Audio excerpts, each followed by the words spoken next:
D-Day, June the 6th, 1944. It seems to have a mystique all of its own, often taken out of context in the Second World War. The two victors, America and the Soviet Union, have their entrenched narratives. The other combatants have a secondary role in the drama. So, is this a triumph of pop culture over historiography, or just one of those things that always happens? Join me, Jan Darasz, for How We Got Here. This year marks the 80th anniversary of D-Day, the largest amphibious invasion in history.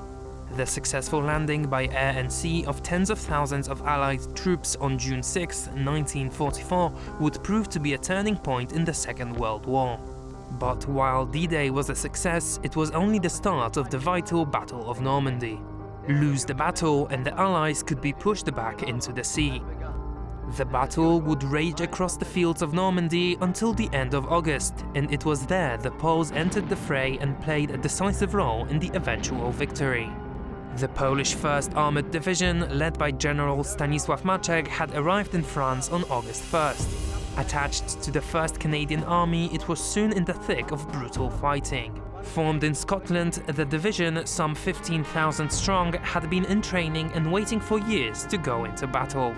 Just in the Battle of the Falaise Pocket, the Poles lost around 325 killed, 1,002 wounded and 114 missing. Death and brutality surrounded D-Day. Normandy's beaches witnessed thousands upon thousands of casualties, pure chaos, pain and fear. Nonetheless, the impact of the operation cannot be overstated. Hitler's refusal to allow his commanders freedom to give up ground gave the Allies a more complete victory than they could have hoped for, as enemy units were being fully engaged and destroyed. Most of the divisions committed to the defense of France were either completely wiped out or reduced to remnants. The Allied advance in northwest Europe would slow dramatically that autumn as German defense stiffened on the borders of the Reich. Still, D-Day had opened another major front, where the bulk of America's rapidly expanding army could channel its abilities. It led to the liberation of France, denying Germany any further exploitation of the country's resources. Most importantly, it convinced the German High Command, besides a few delusional Nazi generals, that total defeat was now inevitable. Every year, the French authorities organize a significant commemoration of the Normandy landings, as a stark reminder for the lessons from the past. Perhaps that is why, this year, Russian representatives were not invited.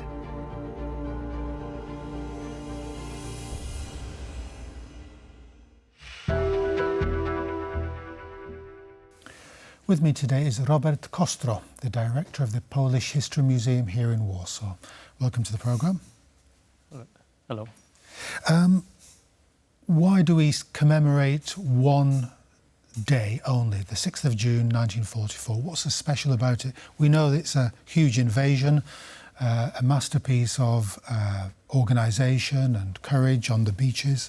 Why? What's so special about this one day?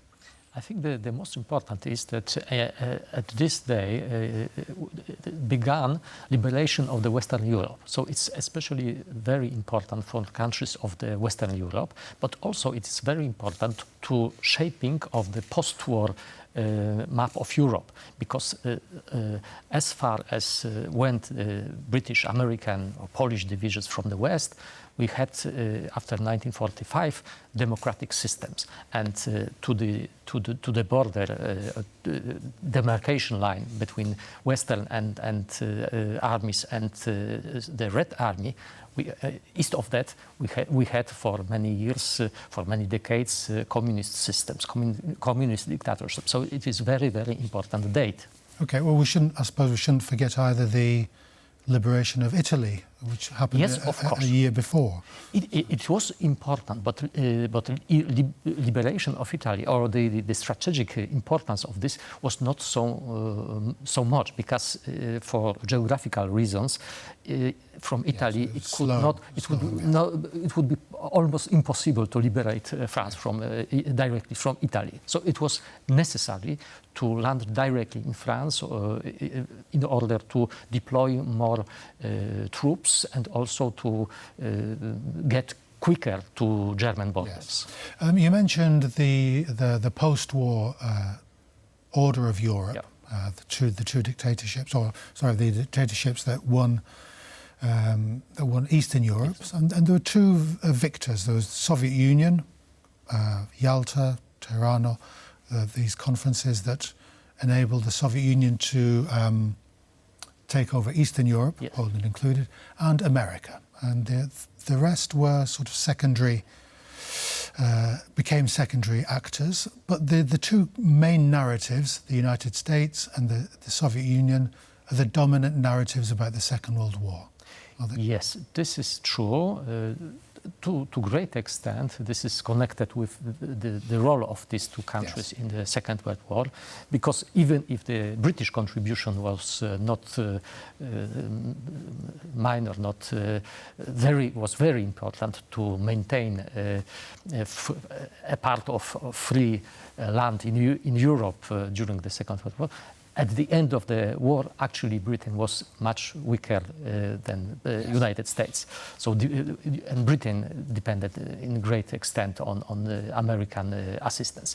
So this is one important thing. And then these two powers shaped contemporary world. So they had the power, institutions, money to promote the vision of history. So minor countries, especially countries of Central Europe, actually for many decades had not much to say about the dominant narratives. Yes, the two dominant narratives. America fought for liberty and freedom, democracy. Yes. Russia fought to against Nazis. Yes, Russia fought to liberate Europe from German fascism. Are these two accurate, or are they just, like you're a historian, history is written by the victors and manipulated accordingly? Of course.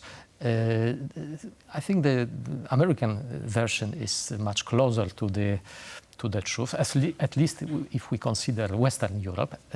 This is the fact that the Western powers liberated Europe, Western Europe, and gave or re-established democratic systems.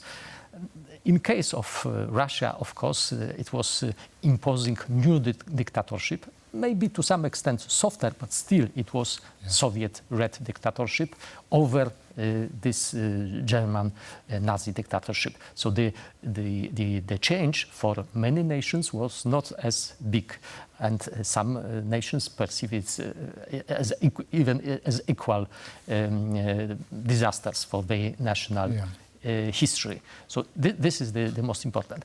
Important problem is also that many Western narratives include also very positive image of the Red Army in this context. And of course, we cannot deny crucial role of the Red Army in toppling Nazi Germany. This is, of course, very important. But we cannot forget that this army and the Soviet Union in 1939 actually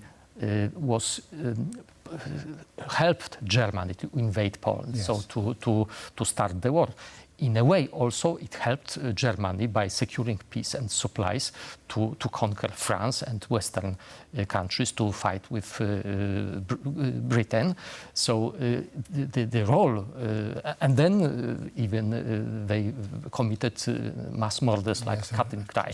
So the role is very ambivalent. Yes, it's very uncomfortable for the Western allies to accept these very hard truths.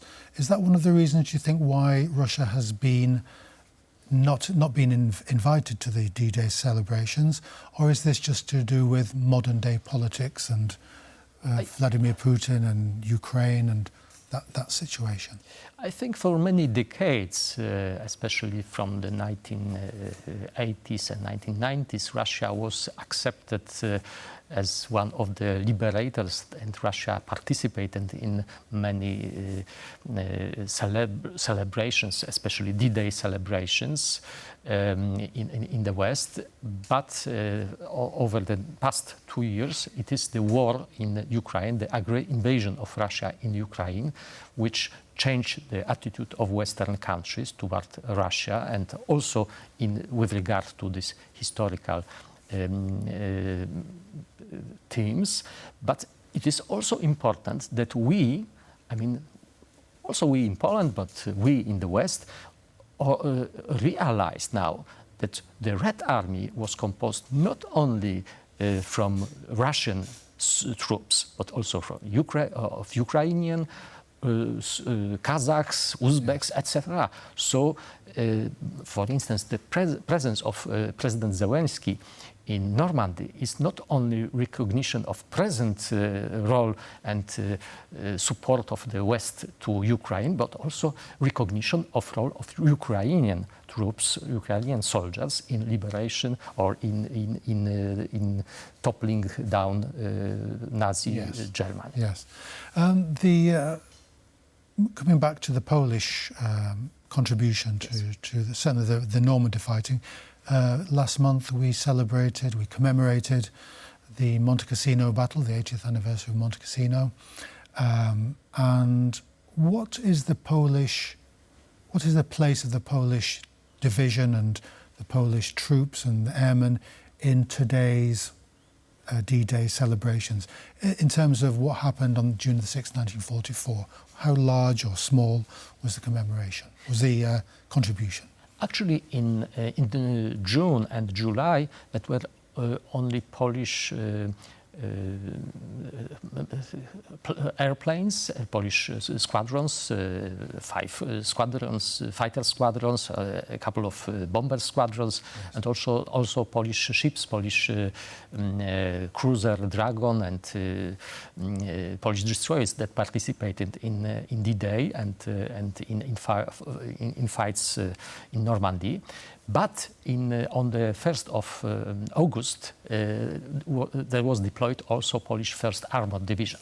And this division, under General Maczek, played a very important role in the final stage of the Normandy battle, because Poles were deployed to Chamois, which it was the town which was sort of a cork in the bottleneck, as it was said by General Montgomery, and Polish division actually stopped German armies trying to escape from the encirclement in Normandy. So it was very important and also very bloody battle, because for 2 days the Polish division had to resist the whole German army, supplied only from the air in very difficult conditions. So Polish soldiers lost around 700 people. 700 Polish soldiers died in this battle. What was the picture of the Polish contribution? How was it seen in the West after the war? As I seem to remember, the Polish contribution to any fighting in the West certainly was almost forgotten. It was sidelined in favour of Britain and America. Is the Polish contribution being heard in its proper context now, do you think? Yes. As a historian, speaking as a... Yes, of course. How is the history being written? I think it depends on the country. The more important, the Polish presence during the Second World War was more important in Britain. So, for instance, Polish fighter pilots or also the Polish Armored Division, which before fighting in Normandy was stationed in Scotland, was remembered also because those soldiers came back many of them came back to Britain, and many could not go back to Poland, so they remained there. So this story is more or less known in Britain, but in many countries, even in France and in America, this story is almost not known. A final question to you, Robert Kostro. What is the role of film, television, pop culture does it promote events like D-Day, or does it distort them? So Band of Brothers, Masters of the Air, Saving Private Ryan, The Longest Day. Are these useful things to have to keep the memory alive of these events, or are they, again, uncomfortable sometimes? I think both. I like most of these films. They are really good, and in showing the dramatic moments, and especially underpinning the American role, because most of these films were made by American filmmakers. Of course, usually there is no information or very little information about the role of non-American troops or non-British troops in fights, and we should remember that were not only Americans, not only British, but also Canadians, but also Polish, French, even the Polish, Czechoslovakian, French, of course, Czechoslovakian, but it's very in some movies this Polish aspect, but again it is more in British films about the Battle of Britain or the Market Garden operation, where Polish soldiers are placed in their important role. But I don't remember any American film with Polish soldiers. Robert Kostro, we must leave our discussion, but thank you very much for coming to the programme. Thank you very much. That's all we have time for today, so do join us again on How We Got Here.